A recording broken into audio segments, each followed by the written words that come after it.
Good afternoon, friends. This is going to be the concluding part and the ninth in my series of short videos on the topic of demystifying leadership. I would urge all professionals, people who are in leadership position or who aspire to be in leadership position, to go and watch these 9-part short video series on demystifying leadership. It's available both on YouTube and on my LinkedIn and on my YouTube channel. In this concluding part, I'm going to be talking about three things, but more specifically on two areas. When we talk about flexibility and resilience, these are two very important qualities for leaders. And the other important quality is to encourage diversity. So these are the three things. I've already talked about resilience in one of my earlier short videos, and therefore I will focus my attention more on flexibility and diversity while I touch resilience in a very brief way. So if you see, if you're in a beach town, or you're in a place where there's rivers and heavy winds, or in places where you are hit by hurricanes and by cyclones, you will see many times that the plants which somehow survive are the ones which are flexible, which are able to sway with the wind, and not necessarily the trees, the big trees which supposedly have very strong foundation in terms of roots, which get knocked over.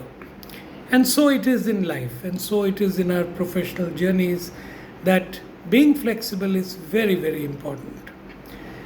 Particularly in this age of technology, the digital age, the age of AI, the age of Internet of Things, the technology obsolescence is so high and the rate of change is so high that unless and until we are flexible in our learning methods to be able to adapt to new things, we will not survive. We will not survive in this corporate world where things are changing now at a speed of light. And therefore, flexibility in our approach, flexibility in our learning styles, flexibility in dealing with our people, being flexible and open to listen to ideas, while you may have your own set of ideas, is very, very important. And therefore, being flexible and being accommodative and being open to ideas is great for a leader. Then I come to diversity. Let me give you a little anecdote with respect to diversity. When I passed out of IIT Delhi in the early 80s, there was only one job that I was very keen on getting, and that was the DCM SMT scheme, Senior Management Training Scheme, which preceded the IIMs and which preceded TAS, and was the most sought after job for many of us who wanted to get into a job rather than get into an MBA college. It was amazing when only 8 of us out of maybe a lakh of people got selected over various campuses. I found the diversity in this group was the most interesting I had seen. One would expect only IIT engineers and IIM graduates, but here we had economic graduate from D School, we had literature graduates from Stevens and LSR as being part of our group.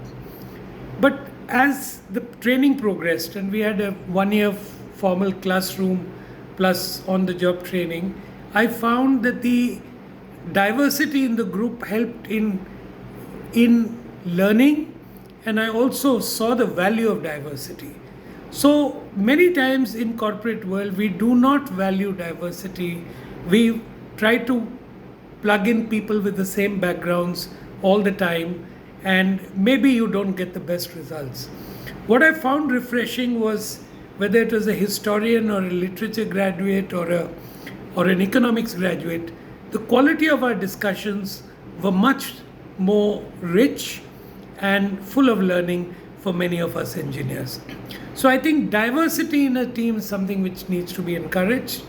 And last but not the least, I think I've talked about resilience. Resilience is the ability to get up and to keep trying, to keep fighting, and to never say die.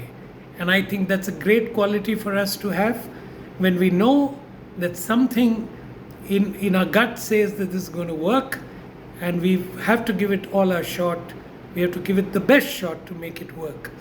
So with this 3 more traits of leadership, I am concluding this series. I hope you have enjoyed it as much as I have enjoyed talking about demystifying leadership. Thank you.